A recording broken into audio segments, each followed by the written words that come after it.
Bienvenidos a este espacio del Profe Kelvin.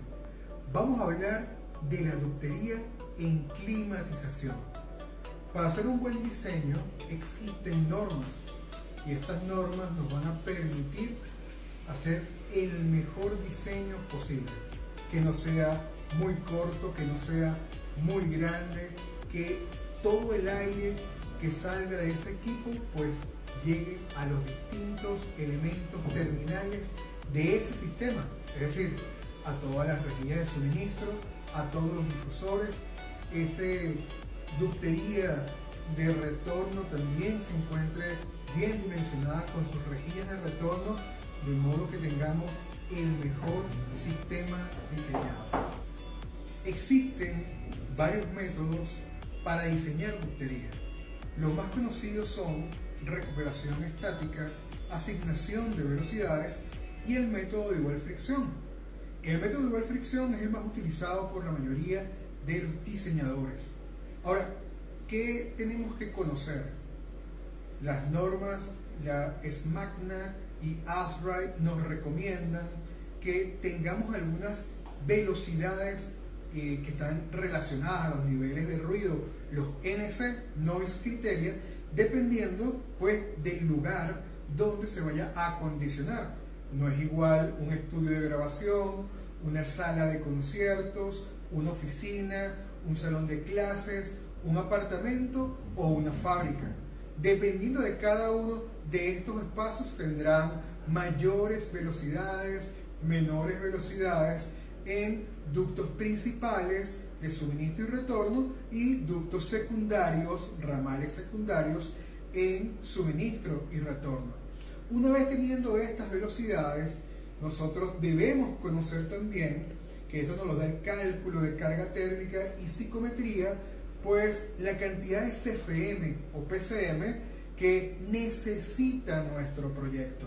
Los equipos a nivel comercial pues generan una capacidad alrededor de 400 PCM por cada tonelada de refrigeración. Pero es la psicometría con el cálculo de carga térmica quien nos va a decir realmente qué es lo que necesita nuestro proyecto. Ahora bien, nosotros con esa información nos volteamos a los equipos que existen, digamos, comercialmente hablando, según los proveedores, y vemos en esa ficha técnica no solamente las toneladas de refrigeración, sino cuáles son esos valores de PCM, de caudal, pies cúbicos por minuto, que maneja y que se asemejan más a nuestro proyecto. Una vez que tengamos esos dos valores, podemos utilizar un nomograma donde vamos a tener las pérdidas por fricción, vamos a tener los diámetros de esos ductos, vamos a tener las velocidades que se van a manejar y los caudales. Solamente con dos valores hacemos coincidir y en ese punto podemos buscar las otras dos variables que nos hacen falta.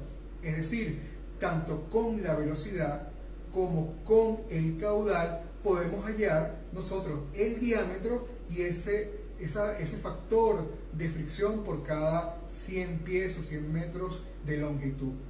Y el método de igual fricción nos dice que una vez que en el primer tramo hayamos determinado cuál es ese factor de fricción, pues para los tramos siguientes vamos a manejar el nuevo caudal que tengamos y ese factor de fricción va a ser el mismo, va a ser constante. Evidentemente tendremos un caudal distinto, unos PCM distintos, porque en los tramos anteriores muy probablemente tengamos o rejilla de suministro o difusores, de modo que este tipo o este método para el diseño va a ir reduciendo el volumen de esa ductería y de esta forma pues podemos diseñar un mejor sistema tanto para el suministro como para el retorno. A pesar que algunos sistemas no tienen o no le instalan ductería de retorno, pues es importante recordar que el equipo se ve forzado y pierde capacidad. Se debe hacer el diseño de la ductería de suministro y de la ductería de retorno. Pero hay otra cosa importante en todo esto, y es que con ese factor de fricción y con las ecuaciones que se deben tener a través de la mecánica de fluidos para las pérdidas en todo ese, digamos, en la ruta más alejada, la ruta que se encuentra, digamos, más crítica, tanto en el suministro como en el retorno, es la que debemos tomar en cuenta para calcular esas pérdidas, que las conocemos como pérdidas estáticas. Además debemos tomar en cuenta las pérdidas totales, es decir, las pérdidas estáticas más las pérdidas dinámicas que se generan en los elementos terminales, es decir, tanto en la rejilla de suministro, rejillas de retorno y los difusores. Y la suma de todo ello nos va a dar un valor de cuáles son las pérdidas totales del sistema.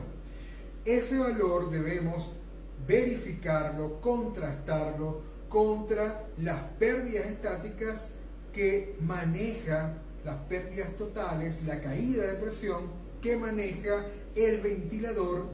Ese valor nos va a decir si nuestro motor ventilador puede superar esas pérdidas, esa caída de presión. De al menos debe ser igual o un poco superior. Si no, tenemos que cambiar el diseño o tenemos que cambiar el equipo que maneje la misma tonelada de refrigeración o similar, que maneje pues los mismos PCM, pero que también esas pérdidas que pueda manejar él pues cumplan con lo requerido en ese proyecto. Recuerden, esta información vamos a ampliarlo un poco más en el canal de YouTube del Profe Kelvin. Los esperamos.